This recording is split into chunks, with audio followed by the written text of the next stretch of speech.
Hello दोस्तों, मेरे इस नए वीडियो में आपका स्वागत है। आज मैं आप लोगों के लिए लेके आ गई हूँ स्टैटिक जीके जीएस का टॉप 70 प्रश्न। तो चलिए देखते हैं आज के टॉप 70 प्रश्न में क्या है कुछ खास, और इस सेशन को पूरा देखिएगा ज़रूर। बढ़ते हैं आज के पहले प्रश्न की ओर। भारत में अंडमान और निकोबार तथा लक्षद्वीप सहित मुख्य भूमि के समुद्र तट की कुल लंबाई कितनी है, यही आपसे पूछ लिया गया है।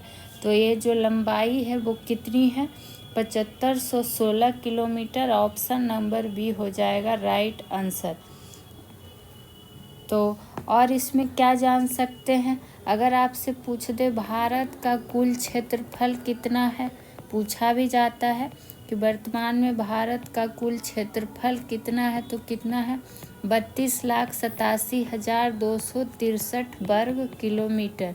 ये भी ध्यान में रखना है।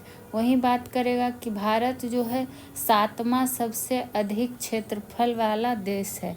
भारत 7वां सबसे अधिक क्षेत्रफल वाला देश है, जबकि ये सब हम आपको बहुत बार पढ़ा भी चुके हैं, लेकिन जहाँ लगेगा कि कुछ पॉइंट आपके लिए ज़रूरी है वहाँ पर फिर से रिकॉल कर देंगे।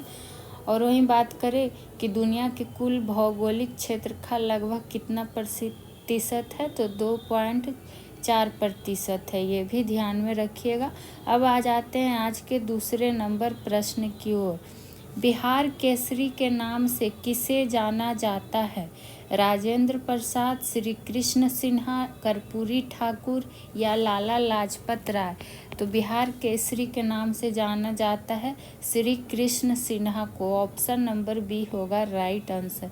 श्री कृष्ण सिन्हा को श्री बाबू के नाम से भी जाना जाता है। किस नाम से, तो श्री बाबू के नाम से भी जाना जाता है। और वर्तमान में यानी कि 2024 में बिहार केसरी पुरस्कार किसे सम्मानित किया गया है, तो आप लोग को पता होगा क्योंकि ये काफ़ी फेमस टीचर हैं। कौन सर, तो खान सर को बिहार केसरी 2024 से क्या किया गया है, सम्मानित किया गया है। अब बढ़ जाते हैं आज के तीसरे प्रश्न की ओर। और इसके पहले भी आपका स्टैटिक जीके जीएस का सेशन हो चुका है, तो पूरा वीडियो देखा कीजिए। आप लोग अगर रेगुलर क्लास करते हैं तो क्वेश्चन इससे एग्ज़ाम में बाहर जाने वाला नहीं है। आइए प्रश्न नंबर 3 पे। भारतीय संविधान का निम्नलिखित में से कौन सा उपबंध कनाडा के संविधान से लिया गया है। ऑप्शन ए है न्यायपालिका की स्वतंत्रता, बी है गणराज्य की संकल्पना, सी है उच्चतम न्यायालय का परामर्शदायी क्षेत्राधिकार, या फिर डी समवर्ती सूची की संकल्पना। तो ये जो है कौन सा हो जाएगा, उच्चतम न्यायालय का परामर्शदायी क्षेत्राधिकार। ऑप्शन नंबर सी होगा राइट आंसर। और कहाँ से लिया गया है ये भी ध्यान में रखिएगा। बढ़ जाते हैं नेक्स्ट प्रश्न की ओर। भारत का पहला 24x7 सौर ऊर्जा से संचालित गांव मोढ़ेरा किस राज्य में स्थित है। ये देखिए, ये पॉइंट ज़रूर ध्यान रखिएगा। और भारत का पहला भी है, इसलिए ये इम्पोर्टेंट प्रश्नों में से एक है। तो ये जो राज्य है वो कौन हो जाएगा आपका, गुजरात, जो कि ऑप्शन नंबर बी। वहीं बात करें ये जो मोढ़ेरा गांव है ये किसके लिए प्रसिद्ध है, कभी कभी ये भी पूछ लिया जाता है। तो एक पॉइंट यहाँ पर ये नोट डाउन करके क्या लिख सकते हैं कि जो मोढ़ेरा गांव है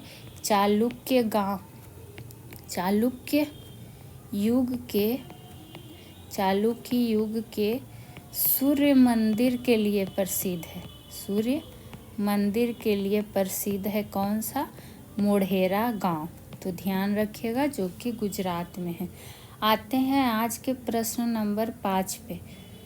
कर्क रेखा 23.5 डिग्री उत्तरी भारत के किस राज्य से होकर गुजरती है। तो आपको हम ये प्रश्न काफ़ी बार बता चुके हैं कि भारत के कितने राज्यों से होकर जब गुजरती है तब कितना राज्य हो जाएगा, 8 राज्यों से होकर गुजरती है। और इसका एक ट्रिक ध्यान में रख सकते हैं जिससे कि आपको 8 राज्य का नाम ध्यान में रहेगा। ट्रिक वो क्या है, तो ट्रिक हो जाएगा क्या, लिख देते हैं अच्छे से ट्रिक को, कि ट्रिक क्या ध्यान में रखना है, तो मित्र पर गमछा झाड़, सच में मत झाड़ दीजिएगा, बस ये ट्रिक के रूप में ध्यान में रखना है। तो इस ट्रिक से देखिए क्लियर हो जाएगा। ऑप्शन ए में है पंजाब, बी महाराष्ट्र, छत्तीसगढ़, केरल। तो जो गुजरता है वो कहाँ से गुजरता है, तो छत्तीसगढ़ से। और सातों का नाम जान लेते हैं। हाँ, एक तो पता हो गया कि छत्तीसगढ़ में से क्या हो जाएगा, मिजोरम, त से हो जाएगा त्रिपुरा, प से हो जाएगा पश्चिम बंगाल, र से राजस्थान, ग से गुजरात, म से मध्य प्रदेश, छ से छत्तीसगढ़ और झार से क्या, झारखंड। तो यही 8 राज्य हैं जो भारत से क्या करता है, कर्क रेखा भारत के यही राज्यों से होकर गुजरता है। अब आ जाते हैं आज के प्रश्न नंबर 6 पे। और अगर यहाँ से सॉल्यूशन आपको अच्छा लगता हो तो प्लीज़ चैनल को सब्सक्राइब ज़रूर कीजिएगा। वीडियो को जितना हो सके लाइक शेयर किया कीजिए। 6 नंबर प्रश्न क्या है, बर्ली चित्रकला भारत की किसकी राज्य लोक चित्रकला है, यानी कि किस राज्य की लोक चित्रकला है, यही आपसे पूछा गया है। तो इसका राइट आंसर हो जाएगा महाराष्ट्र। तो इसमें बस नाम ध्यान रखना है और राज्य का नाम ध्यान रखना है। बढ़ते हैं अगले प्रश्न की ओर। 7 नंबर, कौन सा भारतीय वित्तीय संस्थान शेयर बाजार में निवेशकों की सुरक्षा करता है। तो ये जो सुरक्षा करता है वो कौन करता है, भारतीय प्रतिभूति और विनिमय बोर्ड। तो ऑप्शन नंबर सी होगा राइट आंसर। अब आ जाते हैं आज के अगले जो कि हमारा होगा 8वां प्रश्न, निम्नलिखित में से किस शहर ने 2023 में लगातार भारत के सबसे स्वच्छ शहर का क्या किया है, पुरस्कार जीता है, वो कौन हो जाएगा, इंदौर। तो ऑप्शन नंबर डी। यहाँ देखिए 2023 है, ये भी ध्यान में रखना है। बात करते हैं अब 9 नंबर की, भारत के किस राज्य के मुख्यमंत्री ने फुटबॉल की संस्कृति को ज़मीनी स्तर पर ले जाने के लिए राज्य में फुटबॉल फॉर ऑल लॉन्च किया है। ये कहाँ के मुख्यमंत्री ने किया है, तो उड़ीसा के मुख्यमंत्री ने। ऑप्शन नंबर डी हो जाएगा राइट आंसर। अब बढ़ जाते हैं 10वें प्रश्न की ओर, जो कि क्या है, निम्नलिखित में से किसने यूएस ओपन 2024 के पुरुष एकल का खिताब जीता है। ये देखिए, चूँकि स्टैटिक जीके जीएस का कलेक्शन है तो आपको हर विषय के प्रश्न आज आपको देखने को मिलेंगे। तो ये जो खिताब जीता है किसने जीत लिया है, जैनिक सिन्नर जी ने। Option number D. ये कहाँ से बिलोंग करते हैं, तो इनका देश का नाम याद रखिएगा, इटली से। अब आइए आज के 11 नंबर प्रश्न की ओर। महात्मा गांधी ने किस वर्ष किसानों के समर्थन में गुजरात के खेड़ा जिले में एक सत्याग्रह का आयोजन किया था। और ये प्रश्न काफ़ी इम्पोर्टेंट में से एक है। तो ये था आपका खेड़ा आंदोलन। और खेड़ा आंदोलन कब हुआ था, तो 1918 में, और गुजरात में पड़ता है खेड़ा। और महात्मा गांधी जी इसके क्या थे, नेतृत्व करता थे। वहीं देखिए यहाँ पे जो चारों ऑप्शन में वर्ष दिया हुआ है, ये चारों एग्ज़ाम के पर्पस से बहुत ही इम्पॉर्टेंट वर्ष है। जैसे कि अगर बात कर ले 1916 से संबंधित घटना की, तो सबसे पहले इसमें ध्यान रख सकते हैं कांग्रेस का क्या, लखनऊ अधिवेशन, ये 1916 में ही हुआ था, इसलिए ये डेट इम्पॉर्टेंट है। वही बात करेंगे और क्या ध्यान रख सकते हैं, होम रूल लीग बनना 1916 में ही। और एक पॉइंट इसमें इम्पॉर्टेंट 1916 से ही ध्यान रख सकते हैं, कांग्रेस लीग समझौता। तो सोच लीजिए ये कितने इम्पॉर्टेंट है, 1916 और 1918 भी। वहीं बात करें 1920 किससे संबंधित है, तो ये असहयोग आंदोलन से संबंधित है। चूँकि ये सब सारा आपको डिस्कशन के रूप में विथ डिटेल्स के साथ आपको पढ़ाया भी गया है, लेकिन जहाँ लगेगा कि एक बार और आपको रिकॉल कर देना चाहिए वो हम कर देंगे। वहीं बात करें 1919 की, तो ये रॉलेट एक्ट इस 1919 से ही जोड़ा हुआ है। या जालियांवाला बाग हत्याकांड कब हुआ था, तो ये भी किससे जुड़ा है, 1919 से। तो ये सब इम्पोर्टेंट प्रश्नों में से एक है, नोट डाउन कर लीजिएगा। आइए प्रश्न नंबर 12 पे देख लेते हैं क्या है। ये 13 गलती से आ गया है, 12 कर लीजिए। बड़े बांधों के संबंध में निम्नलिखित में कौन सा कथन सही है? इनकी समस्याएं सामाजिक समस्याएं हैं, क्योंकि इससे बड़ी संख्या में किसान और आदिवासी विस्थापित होते हैं और उन्हें पर्याप्त मुआवजा भी नहीं मिलता है। ये पहला कथन है और ये सही है कि गलत? यहाँ हमसे सही पूछा गया है, तो ये क्या है देख लेते हैं आगे। ये तो सही कथन है, वही बात कर लें। दूसरा, इनकी पर्यावरणीय समस्याएं हैं, क्योंकि इनसे बड़े स्तर पर वनों का विनाश होता है और जैव विविधता की क्षति होती है। तो ये सेंटेंस भी सही है, तो पहला और दूसरा दोनों सही है, तो ऑप्शन नंबर बी होगा राइट आंसर। अब बढ़ते हैं आज के 13वें नंबर प्रश्न की ओर। भारत में सितार के उस्ताद सितार माएस्ट्रो के रूप में किसे जाना जाता है? तो ये जाना जाता है किसे? पंडित रविशंकर जी को, ऑप्शन नंबर बी। बढ़ते हैं अगले प्रश्न की ओर, जो कि होगा 14 नंबर प्रश्न। निम्नलिखित में किन राज्यों तक ही कर्नाटक संगीत सीमित है? ऐसे प्रश्नों में लोग कंफ्यूज हो जाते हैं, तो ऑप्शन को ध्यान से पढ़ना है। तो ये जो सीमित है, कर्नाटक, आंध्र प्रदेश, तमिलनाडु और कहाँ? केरल में। तो ऑप्शन नंबर डी होगा राइट आंसर। बढ़ते हैं आज के 15वें प्रश्न की ओर, और इसका PDF भी आपको टेलीग्राम ग्रुप पे दे दिया जाता है। तो आप लोग जितना हो सके प्लीज़ वीडियो को लाइक शेयर कीजिए, और इस सेशन से संबंधित अगर आपका कोई प्रश्न सुझाव हो तो ज़रूर कीजिए। भारतीय संविधान के किस अनुच्छेद में उल्लेख किया गया है कि बाहरी आक्रमण और आंतरिक अशांति से राज्यों की रक्षा करना केंद्र सरकार का कर्तव्य है? तो ये कौन सा अनुच्छेद हो जाएगा? अनुच्छेद 355, ऑप्शन नंबर सी। अब आपको यहाँ कमेंट सेक्शन में आंसर देना है कि अनुच्छेद 356 में क्या है। वही प्रश्न पूछा जाता है जो आप लोग को अच्छे से पढ़ाया गया है। 16 नंबर पे आइए। 1956 के औद्योगिक नीति प्रस्ताव ने किस पंचवर्षीय योजना का आधार बनाया? तो ये कब हुआ था? द्वितीय वाला में। तो द्वितीय पंचवर्षीय योजना, तो ऑप्शन नंबर बी होगा राइट आंसर। वहीं अगर आपसे ये पूछ दे कि जो द्वितीय पंचवर्षीय योजना थी ये किस मॉडल पर आधारित थी, तो ध्यान रखिएगा महालनोबिस मॉडल पर आधारित थी। और आपको पंचवर्षीय योजना हम पूरा पढ़ा चुके हैं डिटेल में। सब चीज़ का प्लेलिस्ट सारे विषय का बना हुआ है, जाके आप लोग वीडियो देख सकते हैं।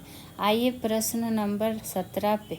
कौन सा पंचवर्षीय योजना महालनोबिस के विचारों पर आधारित थी? देखिए आ गया, तो ये था द्वितीय पंचवर्षीय योजना। यहाँ कहाँ है? तो ऑप्शन नंबर डी में। 18वें नंबर की ओर आ जाते हैं। भारत के योजना आयोग को किस वर्ष में नीति आयोग द्वारा प्रतिस्थापित किया गया था? तो आपको पता है नीति आयोग का गठन कब किया गया था? तो ये 1 जनवरी 2015 को। तो ऑप्शन नंबर बी हो जाएगा राइट आंसर। वहीं कभी कभी BPSC के पेपर में ही नीति का फुल फॉर्म पूछ दिया जाता है, तो इसको भी ध्यान में रखना है। तो वो क्या होता है?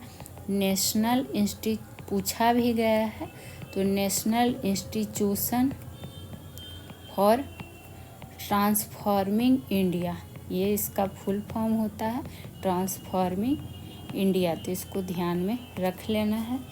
छोटा छोटा चीज़ ही एग्ज़ाम में हमें बहुत एक नंबर दिला के जाता है। अब आइए प्रश्न नंबर 19 पे। निम्नलिखित में कौन सा खाता वह खाता है, खाने वाला खाता नहीं जी, जानते होंगे बैंक वगैरह का जो खाता वो, तो जिसका रख रखाव एक भारतीय बैंक द्वारा विदेशों में लेन देन करने के उद्देश्य से आमतौर पर उस देश की मुद्रा में किया जाता है, ये आपसे पूछा गया है।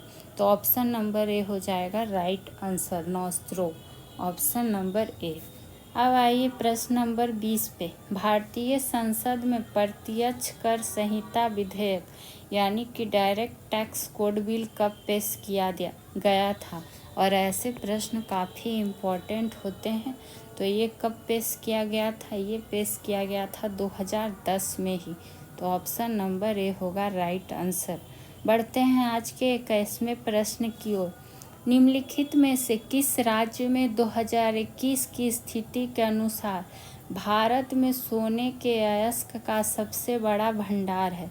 सोने वाला सोना नहीं, आभूषण वाला सोना। तो सोने का अयस्क का सबसे बड़ा भंडार, लेकिन किसकी स्थिति के अनुसार? 2021 की अनुस्थिति के अनुसार। तो ये क्या हो जाएगा? ऑप्शन नंबर सी, यानी कि बिहार।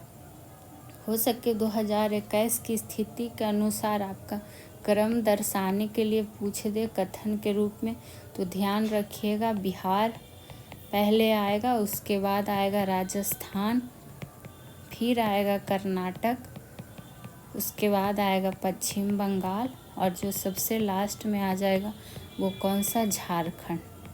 तो ये सोने के अयस्क का भंडार का क्रम है, और वो भी 2021 की स्थिति के अनुसार।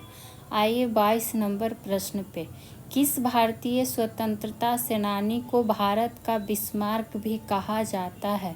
तो ये पता होगा किसे कहा जाता है? सरदार वल्लभ भाई पटेल को। और भारत का लौह पुरुष भी इन्हें कहा जाता है। भारत का लौह पुरुष भी किसे कहा जाता है? तो सरदार वल्लभ भाई पटेल को ही। सरदार की उपाधि किसने प्रदान की थी? तो बारदोली की महिलाओं ने। किसके द्वारा? तो महात्मा गांधी जी के द्वारा कहा गया था, और उन्हीं के क्या हुआ था? महिलाओं ने क्या किया था? इनको सरदार की उपाधि प्रदान की थी। आइए 23 नंबर प्रश्न पे, दक्षिण अफ्रीका में रंग भेद को खत्म करने के लिए नोबेल शांति पुरस्कार किसे मिला था? तो जो ये मिला था किसे? नेल्सन मंडेला जी को। ऑप्शन नंबर ए होगा राइट आंसर। बढ़ते हैं आज के अगले प्रश्न की ओर। संयुक्त राज्य अमेरिका की पहली महिला उपराष्ट्रपति बनकर किसने इतिहास बनाया है? जो भी पहली रहे, पहला रहे, वो इम्पोर्टेंट होता है किसी भी क्षेत्र में। तो कौन हो जाएंगे? कमला हैरिस जी। तो ऑप्शन नंबर डी होगा राइट आंसर। बढ़ जाते हैं 25वें नंबर पे, भारतीय परमाणु कार्यक्रम का जनक किसे माना जाता है? जो प्रश्न काफ़ी बार रिपीटेड है उसको स्टार मार्क करते ही चलना। वो कौन हो जाएंगे? Homi Jehangir Bhabha. Option number A. अब आइए प्रश्न नंबर 26 पे, निम्नलिखित में से कौन भारत में integrated guided missile development programme का वास्तुकार था? तो ये कौन थे? APJ अब्दुल कलाम। तो ऑप्शन नंबर सी होगा राइट आंसर। कुछ प्रश्न ऐसे हैं जिनका सिर्फ आपको क्वेश्चन आंसर ध्यान में रखना है, और जहाँ लगता है कि कुछ पॉइंट आपके लिए यहाँ पे ज़रूरी बनते हैं वहाँ आपको बोल दिया जाता है। 27 नंबर की बात कर ले तो फील्ड मार्शल के पद पर पदोन्नत होने वाले पहले भारतीय सेना अधिकारी कौन थे? तो ये कौन थे? ये थे आपके Sam Manekshaw. Option number C होगा राइट आंसर। बढ़ते हैं अगले प्रश्न की ओर। 28 नंबर, देखिए किसी किसी का फुल फॉर्म पूछ देता है, यहाँ NCRB का फुल फॉर्म पूछा गया है। तो क्या होता है? राष्ट्रीय अपराध रिकॉर्ड ब्यूरो। सी और डी में ध्यान देना, यहाँ आपराधिक है और यहाँ अपराध है, तो यहाँ क्या हो जाएगा? राष्ट्रीय अपराध रिकॉर्ड ब्यूरो। एक शब्द से पूरा मीनिंग बदल सकता है, इसलिए ध्यान देना है। 29 नंबर पे आ जाते हैं, आयुष्मान भारत डिजिटल मिशन का क्रियान्वयन करने वाली संस्था का नाम क्या है? तो ये नाम है NHA। Option number B. अब आप लोग बताइएगा NHA का यहाँ पर फुल फॉर्म क्या होगा। 30 नंबर पे आते हैं, गैर पारंपरिक आजीविका में लड़कियों के कौशल किस प्रमुख योजना में शामिल किया गया है? तो ये किया गया है बेटी बचाओ बेटी पढ़ाओ, और ये काफ़ी इम्पोर्टेंट मुद्दा है, तो इसको हाईलाइट करके रखिए। आइए 31 नंबर प्रश्न पे, और आपको बारी बारी से हर सब्जेक्ट का कराया जा रहा है, तो रेगुलर सेशन से जुड़िए, और जो भी पहले से भी वीडियो है उसको भी देख लीजिए। आपका प्रश्न यहाँ से कहीं बाहर जाने वाला नहीं है, आप लोग वीडियो देख सकते हैं, चाहे आप किसी भी एग्ज़ाम की तैयारी कर रहे होंगे, यहाँ से सारे सेशन आपके लिए हेल्पफुल होंगे। मेरे पास जितनी भी सुविधा है उसके अकॉर्डिंग बहुत अच्छा कंटेंट आपको दिया जा रहा है, तो बस आप लोग सपोर्ट कीजिए। आइए 31 नंबर प्रश्न, दक्षिण में छोटा अंडमान निकोबार द्वीप समूह से कितने डिग्री चैनल द्वारा अलग होता है? ये होता है 10 डिग्री चैनल द्वारा। ये काफ़ी बार आपको पढ़ा भी चुके हैं। 32 नंबर की बात कर लें। पृथ्वी की त्रिज्या कितनी है? 7456 किलोमीटर, 6371 किलोमीटर, 5619 किलोमीटर या फिर 4728 किलोमीटर। तो ये है 6371 किलोमीटर, यानी कि ऑप्शन नंबर बी। बढ़ते हैं अगले प्रश्न की ओर, जो कि होगा 32 नंबर। प्रशांत महासागर के संदर्भ में कौन सा कथन सही नहीं है? ये जरूर ध्यान देना है जब नहीं वाला रहे। ऑप्शन ए है प्रशांत महासागर का आकार पूर्णतः अंडाकार है, यही तो गलत हो गया। तो ऑप्शन ए ही हो जाएगा राइट आंसर। बाकी जो भी सारे सेंटेंस है वो सही है प्रशांत महासागर से रिलेटेड। 34 नंबर की बात कर ले। निम्नलिखित में कौन सी नदी का उद्गम स्थल राजस्थान में है? तो इन चारों नदी में जो उद्गम स्थल राजस्थान में है वो है बनास नदी। ऑप्शन नंबर डी होगा। वही बात करें 35 की। निम्नलिखित में से भारत की कौन सी नदी बंगाल की खाड़ी में जाकर मिलती है? तो इसमें से कौन है जो बंगाल की खाड़ी में जाकर मिलती है? तो गोदावरी नदी दक्षिण भारत की। वही बात करें 36, महानदी बेसिन का विस्तार किस राज्य में नहीं है? तो देख लेते हैं कि किस राज्य में नहीं है। कर्नाटक, झारखंड, छत्तीसगढ़, उड़ीसा। तो जो नहीं है वो है कर्नाटक। बाकी झारखंड, छत्तीसगढ़, उड़ीसा में इसका विस्तार फैला हुआ है। अगर आपसे पूछ दे कि महानदी की सबसे लंबी सहायक नदी, महानदी की सबसे लंबी सहायक नदी, तो वो कौन सी नदी है? शिवनाथ नदी। नाम ध्यान रखिएगा, शिवनाथ नदी। और क्या कहता है, हीरा कुंड बांध है जो किस नदी पे है? तो महानदी पे ही है। अब आ जाते हैं आज के 37 नंबर प्रश्न पे। निम्नलिखित में से किस नदी के तट पर जबलपुर स्थित है? तो जबलपुर कहाँ है? एमपी में, और ये हो जाएगा कहाँ? नर्मदा नदी। Option number D. बढ़ते हैं 38वें प्रश्न की ओर। निम्नलिखित में से किस झील को श्रीनगर के आभूषण के नाम से भी जाना जाता है? तो ये हो जाएगा आपका कौन सा? डल झील। तो ऑप्शन नंबर सी। और आपको भारत के महत्वपूर्ण सारे झील का टॉपिक वाइज सेशन कराया जा चुका है, इसीलिए बार बार बोलते हैं आप लोग सारा क्लास अटेंड किया कीजिए। और अभी तक जो क्लास नहीं पूरा किए हैं तो जाके प्लेलिस्ट बना हुआ है, चेक कर सकते हैं, वीडियो देख सकते हैं। 39 नंबर पे आते हैं। निम्नलिखित में कौन सा शिखर झारखंड का सबसे ऊंचा शिखर है? झारखंड का पूछा गया है, वो है पारसनाथ। Option number D. वही बात करें 40 नंबर प्रश्न की। कौन सा दर्रा कुल्लू घाटी को भारत के हिमाचल प्रदेश के लाहौल और स्पीति घाटियों से जोड़ता है? तो ये कौन सा दर्रा हो जाएगा? रोहतांग दर्रा। Option number C. दर्रा भी आपको पढ़ाया हुआ है, हर टॉपिक हर चीज़ से पढ़ाया हुआ ही आपको क्वेश्चन दिया जा रहा है। चूँकि आपके लिए इम्पॉर्टेंट है तो आपको जब डिटेल में भी पढ़ाया जा रहा है, प्रैक्टिस सेशन भी, मॉक टेस्ट भी हर तरह से कराया जा रहा है, तो बस आप लोग पढ़िए। आइए 41 नंबर प्रश्न पे देखते हैं। 41 नंबर प्रश्न क्या है? उत्तरी गोलार्ध के उच्च अक्षांशों 50 डिग्री से 70 डिग्री में पाए जाने वाले शानदार शंकुधारी वन को क्या कहा जाता है? इसको कहा जाता है टैगा। तो ऑप्शन नंबर डी हो जाएगा राइट आंसर। बढ़ जाते हैं 42 नंबर पे। भारत में ताड़, नारियल, केवड़ा, अंगार, देखिए ताड़ नारियल तो सब सुने होंगे, केवड़ा भी सुने होंगे, अंगार क्या है जानते हैं? तो निम्नलिखित में से किस वन में समानता पाए जाने वाले वृक्ष है अंगार? तो ये कहाँ हो जाएंगे? ये होंगे मैंग्रोव वन। तो ऑप्शन नंबर ए हो जाएगा राइट आंसर। और ऐसे प्रश्न होते हैं इम्पॉर्टेंट, कहीं आपको ऐसे प्रश्न मिल जाएंगे किसी एग्जाम में। आइए 43 नंबर प्रश्न पे क्या है? अंतर्राष्ट्रीय बाघ दिवस हर वर्ष कितनी तारीख को मनाया जाता है? तो बाघ दिवस मनाया जाता है अंतर्राष्ट्रीय 29 जुलाई को। Option number C. वही बाघ का आप लोग बताइएगा कि वानस्पतिक नाम क्या होता है, वैज्ञानिक नाम जी। बाघ का वैज्ञानिक नाम आपको क्या करना है, कमेंट सेक्शन में बताना है, चूँकि बहुत बार बताए हैं। आइए 44 नंबर प्रश्न पे, international union for conservation of nature यानी कि IUCN का फुल फॉर्म दिया हुआ है। इसके अनुसार निम्नलिखित में कौन सी एक दुर्लभ प्रजाति है? शेर, पूँछ वाला बंदर, गैंगेटिक डॉल्फिन, एशियाई भैंस या फिर नीली भेड़। तो ये आपका क्या हो जाएगा, ये होगा आपका एशियाई भैंस, ऑप्शन नंबर सी। 45 की बात करें तो निम्नलिखित में कौन सी एक स्थानिक प्रजाति है? तो मतलब सामान्यतः जो चीज़ आपको नहीं देखने को मिलता है, जो नॉर्मली कुछ जगहों में पाए जाते हैं लेकिन ये बहुत कम दिखेंगे, वही पूछा गया है। तो ये हो जाएगा निकोबारी कबूतर। कबूतर तो देखे हैं लेकिन निकोबारी कबूतर कैसा होता है क्या पता, तो वही होता है स्थानिक प्रजाति।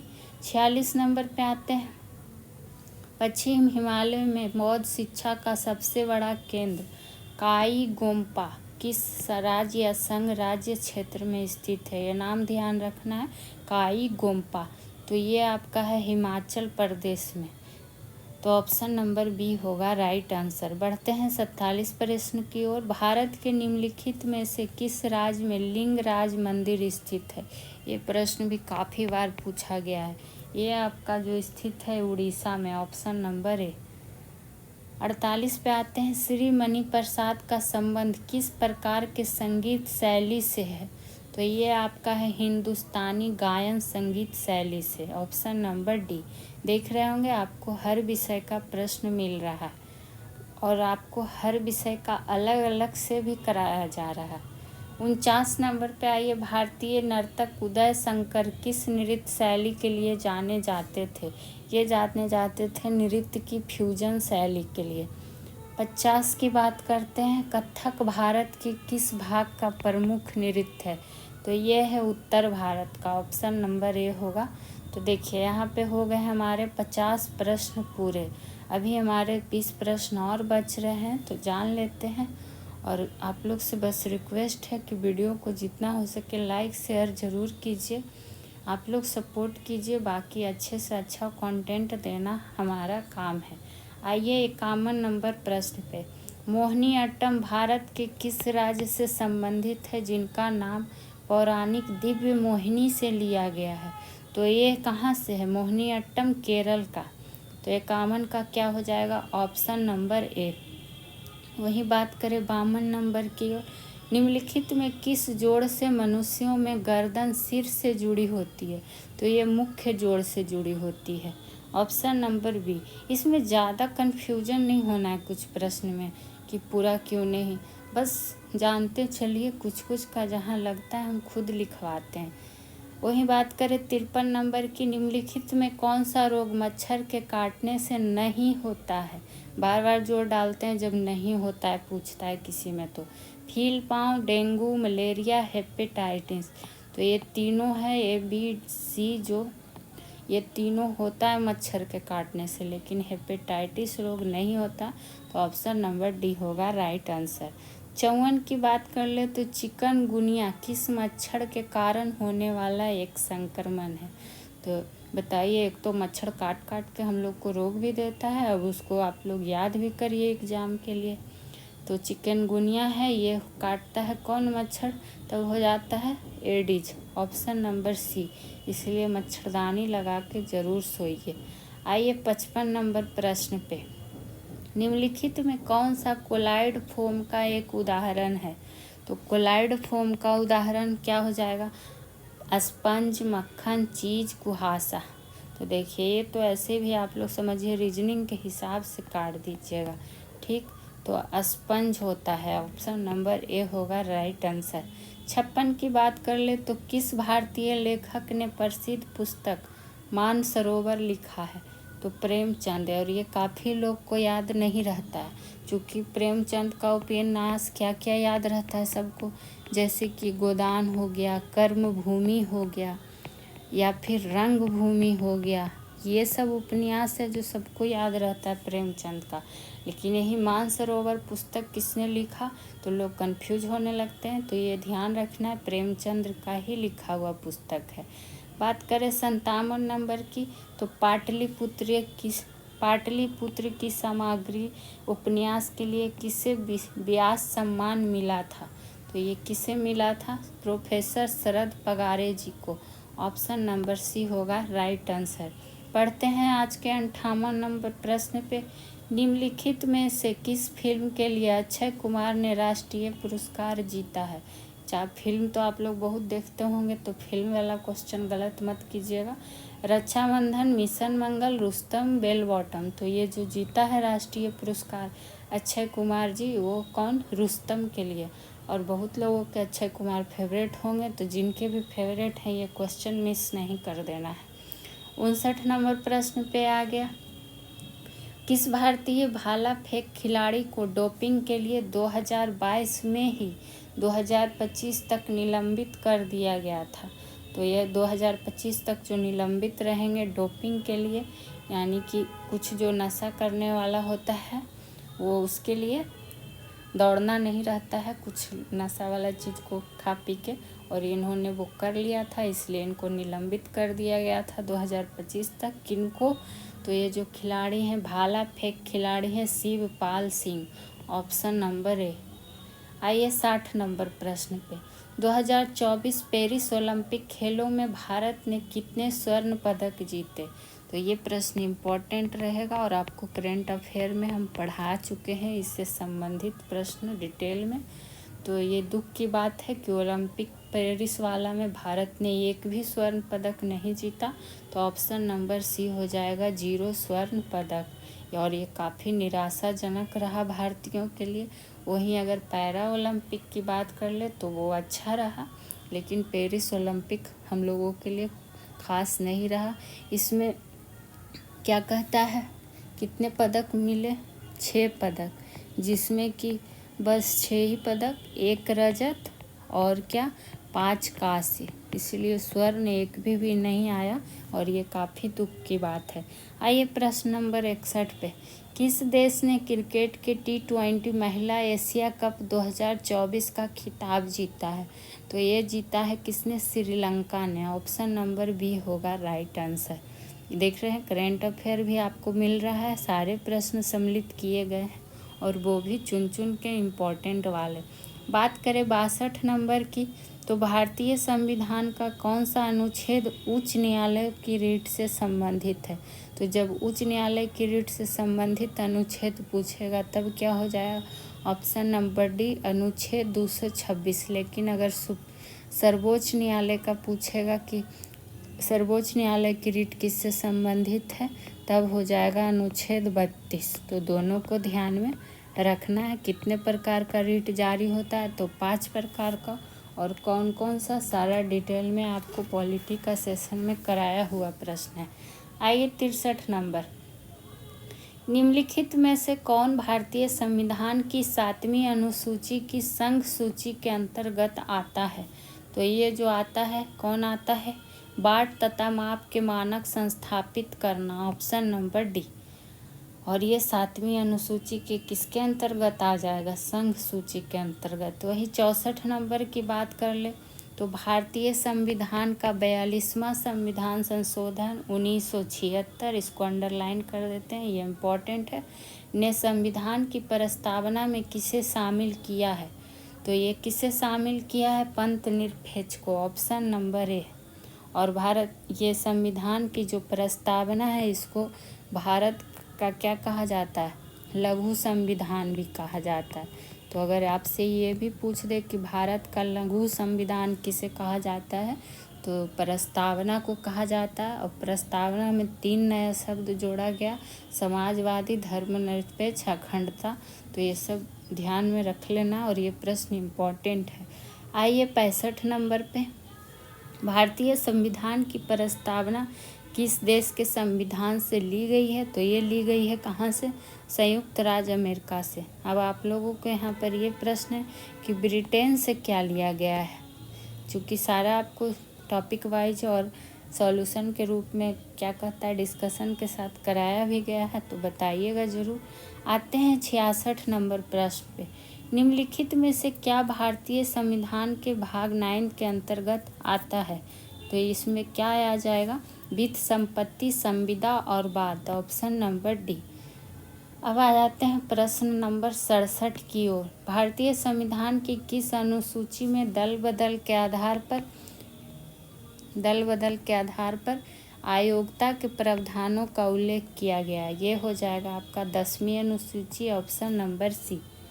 68 की बात कर ले तो भारतीय संविधान का अनुच्छेद 2 किससे संबंधित है? तो 2 आपका संबंधित है नए राज्यों का प्रवेश या उनकी स्थापना से, ऑप्शन नंबर ए। वहीं बात करें 69 का, निम्नलिखित में से बंगाल की किस कांग्रेस नेता के कट्टरपंथी उद्देश्य थे? जी कट्टरपंथी नहीं, इसको कर लीजिएगा कट्टरपंथी उद्देश्य थे। तो ये क्या हो जाएगा? कट्टरपंथी उद्देश्य का मतलब क्या हुआ? जो कांग्रेस के नरम पंथी थे, उनकी नरम नीतियों के कारण ही क्या हो गया था? कट्टरपंथी राष्ट्रवादी का उदय हो गया था, और इसी को फिर नाम दिया गया था गरम दल। वही नरम दल और गरम दल, तो ये गरम दल के रूप में इसका ये उदय हुआ था। और आपको पता है कि गरम दल में कौन कौन से शामिल थे गरम दल के नेता के रूप में? तो लाल बाल पाल, तो लाल से लाला लाजपत राय, बाल से बाल गंगाधर तिलक और पाल से बिपिन चंद्र पाल। ऑप्शन ए में ही है बिपिन चंद्र पाल, तो ऑप्शन नंबर ए होगा राइट आंसर।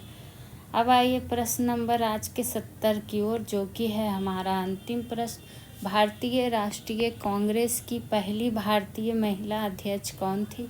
तो यहाँ ध्यान देना है कि पहली भारतीय पूछा जा रहा है, तो जब भारतीय कहेगा तब क्या हो जाएगा? सरोजिनी नायडू, जो कि किस अधिवेशन की अध्यक्षता की थी? तो 1925 का कानपुर अधिवेशन की अध्यक्षता सरोजिनी नायडू जी किए थे।